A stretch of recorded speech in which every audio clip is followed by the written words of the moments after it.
আসসালামু আলাইকুম। আমি প্রাণী চিকিৎসক মোহাম্মদ সোহেল রানা। আজকে আসছি আমাদের পাশের গ্রামে বলবারে আমাদের সজীব ভাইয়ের ফার্মে। দেখতে পাচ্ছেন সজীব ভাই বেশ কিছু গরু তুলছেন। সজীব ভাইয়ের ইচ্ছা যে একটা ডেইরি ফার্ম করবেন উনি। তো সেই হিসাবে কিছু গরু প্রেগনেন্ট অবস্থায় কিনে নিয়ে আসছেন, কিছু গরু হচ্ছে প্রেগনেন্সি ছাড়া কিনে নিয়ে আসছিলেন। এখন আমরা সজীব ভাইয়ের সাথে কথা বলি। সজীব ভাই, আপনি কয়টা দিয়ে খামার শুরু করছিলেন? প্রথম কিনছিলাম একটা, তারপরে আরো দুইটা কিনছি, তারপরে যে আর একটা কিনছিলাম, তারপরে দুইটা গরু আমার মারাও যায়। কি কারণে মারা গেছিল? গরু জোর ছিল, জোরে অসুস্থ হয়ে মারা গেছিল। তারপরে এখন বর্তমান আর গরু কিনিনি, এই যা আছে এগুলোর থেকেই বাচ্চা হয়ে এখন আস্তে আস্তে ভরতেছে। আর ভরার চিন্তা মনে করেন যে এগুলো বাচ্চা দিয়ে দিয়ে যা করতে পারে, হুম। তাছাড়া আর বাহির থেকে কেনার ইচ্ছে নেই। এখন একটা কথা হচ্ছে, সজীব ভাই একটা মূল্যবান কথা বলছেন যে সজীব ভাইয়ের দুইটা গরু জোর ছিল। মানে জরা বলতে আমরা যেটাকে বোঝাই, আমরা যেটাকে বুঝি সেটা হচ্ছে খুরা রোগ। বাংলাদেশে বর্তমানে আহ, দুইটা সবচেয়ে বেশি মারাত্মক ভয়ঙ্কর রোগ হয়ে দাঁড়াচ্ছে। একটা হচ্ছে খুরা রোগ, আর আরেকটা হচ্ছে ল্যাম্পি স্কিন ডিজিজ, বা যেটাকে আমরা পক্স বলি। পক্সটা এখনো শুরু হয় না, এই কুরবানির পর পরে শুরু হবে। তবে কিছু কিছু জায়গায় বাংলাদেশের বেশ কয়েকটা জায়গায় অল্প অল্প এখন পক্স দেখা যাচ্ছে।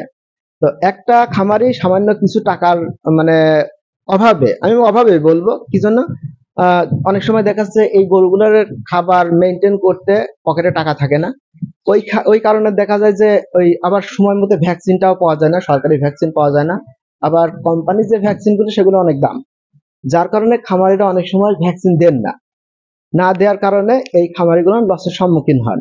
তবে আমি সজীব ভাইকে বলবো, সজীব ভাই আপনি যেহেতু খামার করছেন, আপনি নিয়মিত ভ্যাকসিন প্রদান করবেন, নিয়মিত কীটনাশক করবেন, নিয়মিত ভ্যাকসিন প্রদান করবেন।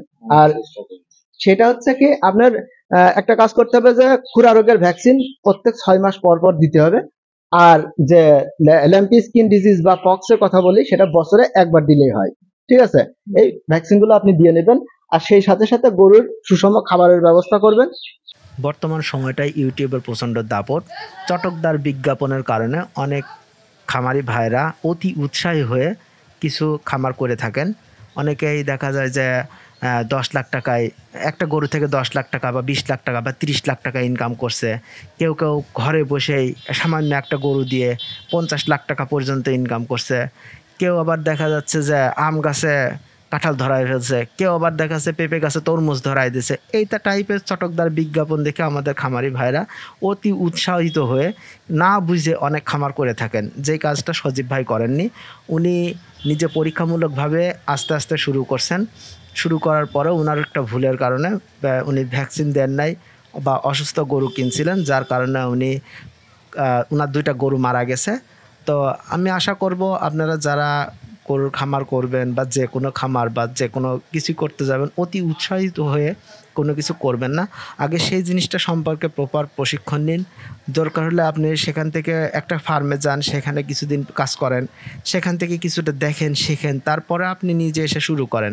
এভাবে অতি উৎসাহী হয়ে কোনো কিছু করার দরকার নাই। আর সেটা আপনি যদি করেন তাহলে আপনাকে অবশ্যই লসের সম্মুখীন হতে হবে, যেটা আমাদের সজীব ভাই হয়েছেন। তার পরবর্তীতেও তিনি আবার নতুন করে আবার গরু কিনছেন। নিয়ে আসার পরে হিট দেওয়ার পরে এই যে একটা বাচ্চা হয়েছে, বাচ্চাটা খুব সুন্দর হয়েছে। এখন এই এই বাচ্চাটার সমস্যা হচ্ছে মাঝে মাঝে যখন বেশি দুধ খাই ফেলে তখন হচ্ছে ফের হয়। আবার খামারি ভাইদের একটা প্রশ্ন থাকে, সেটা হচ্ছে ফ্রিজিয়ান গরু পিচটি হয়, মানে আমরা যেটা বলি নোংরা হয়। এটার কারণ কি, যখন দেখা যাচ্ছে যেখানে প্রস্রাব করে বা পায়খানা করে সেখানে শুয়ে পড়ে। তো এটা খামারিদের একটা ভুল ধারণা যে ফ্রিজিয়ান গরু এরকম নোংরা হয়। মূলত সমস্যা হচ্ছে ফ্রিজিয়ান গরুগুলোর শরীরে তাপমাত্রা অনেক বেশি থাকে। এই গরুগুলো আমাদের দেশের আবহাওয়ার জন্য না, আমাদের দেশের আবহাওয়ায় এই সমস্ত গরু হয় না। আমাদের দেশের আবহাওয়ায় ওই সমস্ত গরু যেগুলো দেশি গরু বলে, ওরা প্রচন্ড কষ্ট সহিষ্ণু, প্রচন্ড পরিশ্রমী, এবং ওদের মাংস খুব সুস্বাদু। যার কারণে আমাদের দেশি গরুর চাহিদা সবসময় বেশি। এই সমস্ত গরু হচ্ছে খুব শর্ট টাইমে মোটা তাজা করা যায়। এই মোটা তাজা করার কারণে আমাদের দেশে যেগুলো হাইব্রিড গরু বলি আমরা, যে এটা ক্রসিং করে তারপরে এই পর্যায়ে চলে আসছে। আর এদের শরীরে যখন তাপ অতিরিক্ত থাকে, এই বর্তমান যে আবহাওয়া প্রচন্ড তাপদাহের কারণে বেশিরভাগ গরু দেখা যায় যে এই গরমটা সহ্য করতে পারে না। তখন তারা কি করে, একটু ঠান্ডার আশায় যেখানে প্রস্রাব করে ওইখানেই শুয়ে পড়ে। কারণ যখনই প্রস্রাব করে ওই জায়গাটা স্যাঁতসেঁতে হয়ে যায়, ঠান্ডা হয়, যে কারণে ও আরামদায়ক পরিবেশ খোঁজে এবং ওইখানেই শুয়ে পড়ে। তো এটা নিয়ে যদি খামারিরা খুব দুশ্চিন্তায় করেন যে আমার গরু এরকম প্রতিদিন 2 বার 3 বার গোসল করায় তারপরে পরিষ্কার রাখতে পারি না, এটা খামারিদের একটা ভুল ধারণা। বিষয়টা হচ্ছে যে আপনি যদি এখানে আলো বাতাসের ব্যবস্থা করেন, যেমন সজীব ভাই তার দিক দিয়ে নেট দিয়ে দিচ্ছেন যাতে একদিক থেকে বাতাস ঢুকে আরেক দিক থেকে বেরোতে পারে, যে কারণে ভিতরটা অনেকটাই ঠান্ডা। তারপরেও আরেকটু ঠান্ডার জন্য ভাই ফ্যান ব্যবহার করছেন, এই পাশে একটা ওই পাশে একটা ফ্যান ব্যবহার করছেন যাতে খামারটা আরেকটু ঠান্ডা থাকে, তাতে ভাইয়ের প্রোডাকশন বাড়বে, গরুর খাওয়া দাওয়া ভালো থাকবে। তো এখন আমরা যে সমস্যাটার জন্য আসছি সেই সমস্যাটা হচ্ছে এই যে একটা খামার সজীব ভাই করছেন, সজীব ভাই আলহামদুলিল্লাহ অনেক ভালো একটা খামার করছেন, উনার ক্যাপাসিটি অনেক বেশি, কিন্তু উনি আস্তে আস্তে ডে বাই ডে ধীরে ধীরে খামারটাই করছেন। তো অনেক মানুষের একটা থাকে যে সজীব ভাইয়ের খামার হয়তো একজন দেখে গেল যে ভাইয়ের খামারে অনেক গরু, সেখান থেকে দেখা যাচ্ছে যে সে ইন্সপায়ার হয়ে কোনো কিছু না বুঝে সে এরকম 10টা 12টা 15টা গরু দিয়ে সে খামার শুরু করে। ফলাফল কি দাঁড়ায়? সে লোকটা লসের সম্মুখীন হয়।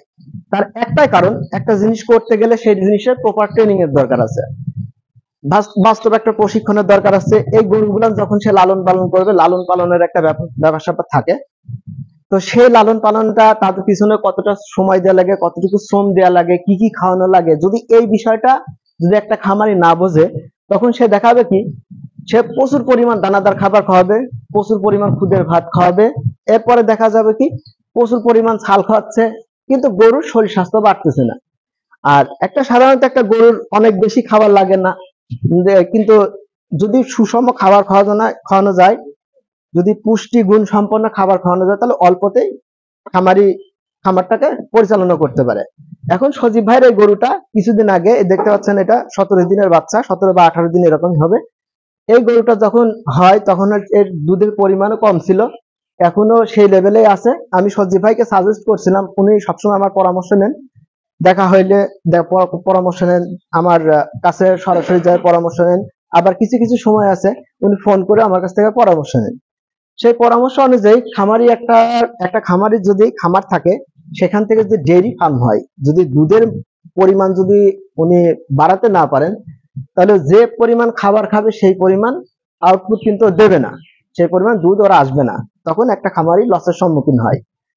তো সজীব ভাইকে আমি যে পরামর্শ দিয়েছিলাম, সজীব ভাই একটু আর্থিক সংকটের কারণে ওষুধগুলা ঠিক মতো খাওয়াতে পারেন নাই, তবে আমি আশা করি উনি ভবিষ্যতে ওষুধগুলা খাওয়াবেন এবং সেই অনুযায়ী উনি খামার পরিচালনা করবেন।